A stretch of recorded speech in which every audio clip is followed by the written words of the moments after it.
Season 2 है ये इसका मॉब लिंचिंग का। जो मॉब लिंचिंग 2018 के करीब रुक गई थी, 200-250 मॉब लिंचिंग हुई 3 साल में, 2015 से 18 के करीब एक से एक खतरनाक और भयानक मॉब लिंचिंग हुई, वो रुक गई। जब से आप -23% GDP की बात आई है, उसके फौरन बाद से आप देखिए कि यूपी में, वेस्ट यूपी में खुसूसन पहले एक बच्चे को मारा गया, फिर ये हमारे आफ्ताब आलम को टैक्सी में मारा गया, फिर तबरेज का हाथ जो है आरे से काटा गया, फिर दलित में अखलाक का, फिर एक दलित जोड़े को वहाँ लोनी में जय श्री राम ना कहने पे उसको जख्मी किया गया, और आज ये बरेली में।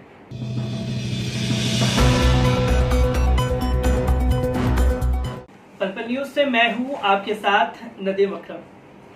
अगर बात की जाए महाराष्ट्र की, बात की जाएगी क्योंकि इर्द गिर्द जो है कैमरे का फोकस सिर्फ महाराष्ट्र में है, क्योंकि महाराष्ट्र में ये हो गया, महाराष्ट्र में वो हो गया, पर महाराष्ट्र के आड़ में जो जंगल राज उत्तर प्रदेश में फल फूल रहा है, उस जंगल राज की बात करने पर कोई तैयार नहीं है।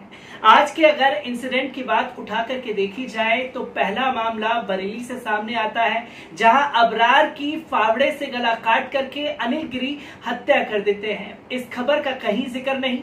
और दूसरी खबर जो लोगों के सामने लोनी से सामने आती है, जहां दलित परिवार के ऊपर, दलित लोगों समुदाय के ऊपर हमला जय श्री राम कहने के लिए कर दिया गया है। इन्हीं जंगल राज को लेकर के मेरे साथ डॉक्टर तस्लीम रहमानी साहब मौजूद हैं। सर, किस तरीके से देखते हैं जो जंगल राज में कानून की धज्जियां उड़ रही हैं और अपराध फल फूल रहा है? देखिए, मैंने अभी पिछले हफ्ते जब ये हुआ तभी मैंने बहुत वाज़ेह तौर पर ये बात कही थी कि इकोनॉमिक स्लोडाउन मुल्क को इकोनॉमिक बैंकरप्सी की तरफ ले जाना, इक़्तिसादी तौर पर मुल्क बदहाल है, भुखमरी फैलने वाली है, और भुखमरी का नतीजा हर जगह हर जमाने में लूट मार होता है। जब लूट मार मचती है तो क्रिमिनल बहुत एक्टिव होकर हर किस्म का क्रिमिनलाइजेशन उसमें होता है। अब उस लूट मार में, भुखमरी में जो क्रिमिनलाइजेशन होगा, वो अगर जनरल क्रिमिनलाइजेशन होता है तो सारी दुनिया कहेगी कि साहब आपके यहाँ तो ये लूट मार मचेगी। तो उस पर एक पर्दा डालने के लिए उसको अगर कम्युनल एंगल दे देते हैं तो भाई कम्युनल तो होता ही रहता है यहाँ पर। तो ये जो सीजन 2 है ये इसका मॉब लिंचिंग का, जो मॉब लिंचिंग 2018 के करीब रुक गई थी, 200-250 मॉब लिंचिंग हुई 3 साल में, 2015 से 18 के करीब एक से एक खतरनाक और भयानक मॉब लिंचिंग हुई, वो रुक गई। लेकिन अभी आप ये देखिए कि एक हफ्ते में जब से आप -23% GDP की बात आई है, उसके फौरन बाद से आप देखिए कि यूपी में, वेस्ट यूपी में खुसूसन पहले एक बच्चे को मारा गया, फिर ये हमारे आफ्ताब आलम को टैक्सी में मारा गया, फिर तबरेज का हाथ जो है आरे से काटा गया, फिर दलित में अखलाक का, फिर एक दलित जोड़े को वहाँ लोनी में जय श्री राम ना कहने पे उसको जख्मी किया गया, और आज ये बरेली में। तो एक जब से GDP का मसला हुआ, ये मॉब लिंचिंग में अचानक स्पर्ट आया। तो ये जो कम्युनल किलिंग्स हैं, और फिर उससे भी बड़ा आप देखिए केरल में किस तरीके से RSS के कैडर ने हमारे TFI के कैडर को पीट के वहां शहीद किया केरल में, वो एक लिंचिंग हुई। तो ये जो है, ये सिर्फ जो मुल्क की बैंकरप्सी है, अनार्की की तरफ मुल्क जा रहा है, इसमें कोई शक नहीं है कि मुल्क अनार्की की तरफ जा रहा है। तो उस अनार्की को कम्युनल एंगल देना चाहते हैं, और जो लोग पिट रहे हैं, जिनको मारा जा रहा है, उन्हीं को मुरीद इल्जाम ठहरा रहे हैं, और उसके लिए दिल्ली दंगे जैसी चीजें, यानी पुलिस की जो चार्जशीट है और जिस अंदाज से पुलिस मुल्क के बड़े से बड़े आदमी का नाम ले देना चाहती है उन मामलों में, उससे लग रहा है कि कितनी मज़ाक़खेज़ पोजीशन है, रेडिकुलस पोजीशन है, लॉफेबल स्टॉक है कि दिल्ली की पुलिस भी, कि वो चोरी का नाम ले देती है दंगे में, और जो जैसे कभी नहीं हुआ। इससे अंदाजा हो रहा है कि फ्रस्ट्रेटेड है, और आउट ऑफ फ्रस्ट्रेशन वो हरकतें कर रहे हैं कि जो उन्हीं को जोकर बनाए दे रहे हैं। लेकिन पर्पस वही है। दो फायदे होते हैं, एक तो जो इकोनॉमिक स्लो डाउन है उस पर पर्दा पड़ जाता है इस सबसे, दूसरे जो उनका एजेंडा हमेशा से है कम्युनल पोलराइजेशन, इस मुल्क में हिंदू मुस्लिम की तफरीक, वो दोनों चीजें एजेंडा इसमें पा लेते हैं। जो लोग मरते हैं, जिनके खानदान उससे बर्बाद होते हैं, उनकी तो उन लोगों को परवाह नहीं, उनको संभालने के लिए बहरहाल हम ही लोग हैं। क्योंकि सर ये लगातार देखा गया है, जैसे कि अगर इखलाक की बात करें, पानीपत रोजगार के लिए जाता है, 786 हाथ पे लिखा होने की वजह से उसका आरा मशीन से हाथ काट दिया जाता है।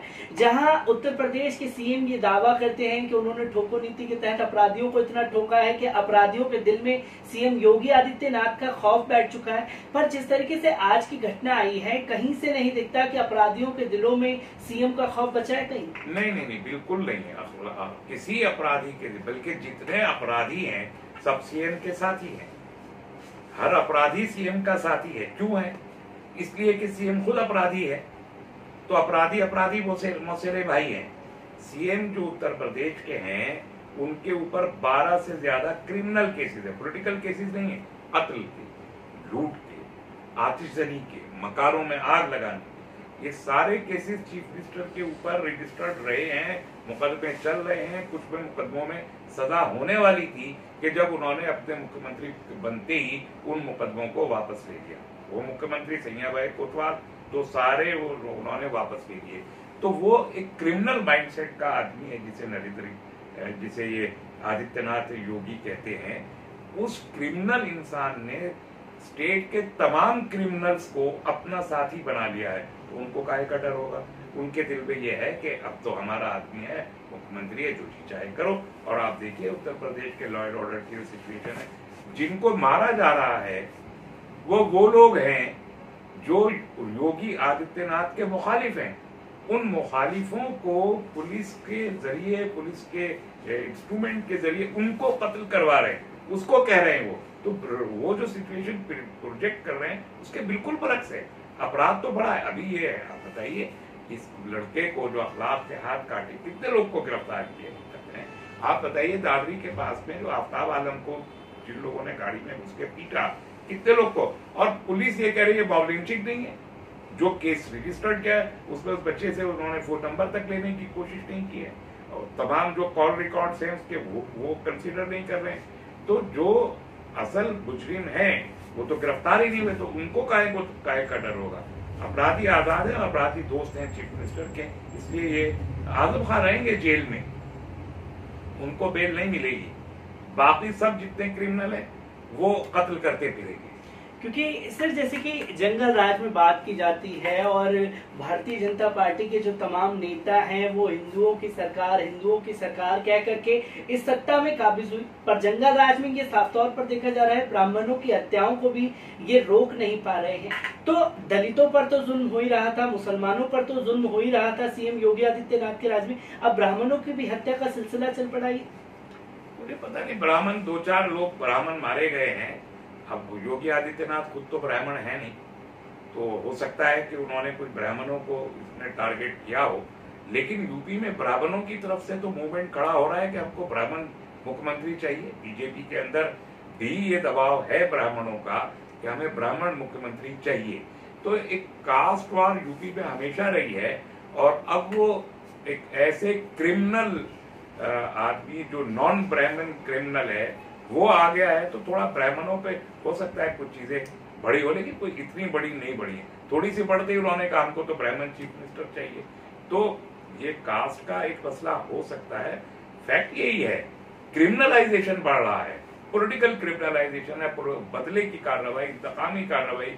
अब पीएफआई को से क्या मतलब है बताइए? पीएफआई छोटी सी ऑर्गेनाइजेशन है, वहां शामली में, मुजफ्फरनगर में, मेरठ में न सिर्फ ये कि हमारे लड़कों को गिरफ्तार करके ले जाते हैं, 4 घंटे 5 घंटे बाद छोड़ देते हैं, कोई कंप्लेंट नहीं है, कोई एफआईआर नहीं है, दफ्तर में घुस के कंप्यूटर उठा के ले गए, स्टेशन उठा के ले गए, भीड़ इकट्ठी कर ली, मोहल्ले की गए, सब ये एसडीपीआई वाले, ये पीएफआई वाले, और उनके खिलाफ कोई शिकायत भी नहीं है। तो ये जो कार्रवाई है ये सियासी इंतकाम, हैरेसमेंट करना और डराना लोगों को कि हमसे लोगों की जायदादें कर लेना, बिला वजह में नाम, झूठे नाम लेके जायदादें करना, तो ये सब सियासी इंतकाम की कार्रवाई और अपना वर्चस्व बनाने की कोशिश है। सर, एक आखिरी सवाल मैं आपसे लेना चाहूंगा, क्योंकि हमने हिंदुत्व का पुराना एजेंडा भी देखा है और आपने राजनीति को बखूबी, पहले की राजनीति और अब की राजनीति में कई चेहरे देखे जिसमें हिंदुत्व का एजेंडा पहले हुआ करते थे, अटल बिहारी वाजपेयी, लाल कृष्ण आडवाणी, मुरली मनोहर जोशी। पर आज के दौर में जो हिंदुत्व का एजेंडा लेकर के चल रहे हैं प्रधानमंत्री नरेंद्र मोदी, सीएम योगी आदित्यनाथ और अमित शाह, तो पहले के जमाने में जो हिंदुत्व का चेहरा खतरनाक था या आज के दौर में जो सिनेरियो बन चुका है ये ज्यादा चेहरा खतरनाक हो चुका है? ये सिर्फ समझ का फर्क है। हिंदुत्व का चेहरा तो खतरनाक ही था, उस वक्त हिंदुत्व का जिक्र हुआ करता था तो उसकी वो खतरनाकी ज्यादा जाहिर नहीं होती थी। अब वो हिंदुत्व पुराना होके सामने आ गया तो अब पता चल रहा है लोगों को हिंदुत्व कितना खतरनाक। हिंदू नहीं है, इसको कंफ्यूजन ना, हिंदू नहीं, हिंदुत्व और हिंदू को हमेशा अलग रखिए। हिंदुत्व कितना खतरनाक है वो अब जब से 2014 में इनकी सरकार आई है तो ये इन्होंने उस हिंदुत्व को जिसको पर्दे में रख के इसकी बात किया करते थे वो पर्दा नोच के फेंक दिया है। तो उसका जो करी भयानक चेहरा है वो लोगों के सामने आया है। तो अब पता चल रहा है कि ये किस कदर खतरनाक था है और आगे इसकी खतरनाकियां और ज्यादा दिखाई देंगी लोगों को। डॉक्टर तस्लीम रहमानी साहब हमारे साथ मौजूद थे जिन्होंने तमाम मुद्दों पर एक हफ्ते के अंदर 5 मुस्लिमों की हत्या निर्मम तरीके से कर दी जाती है, जिसको लेकर के ना ही मीडिया में सुगबुगाहट है और ना ही कोई इसका विरोध दर्ज कराता हुआ नजर आ रहा है। पर मुद्दों को किस तरीके से भटकाने की आदत हो चुकी है और किस तरीके से उत्तर प्रदेश में लगातार जंगल राज बढ़ रहा है, ये आने वाले समय पर और घातक साबित हो सकता है। शुक्रिया।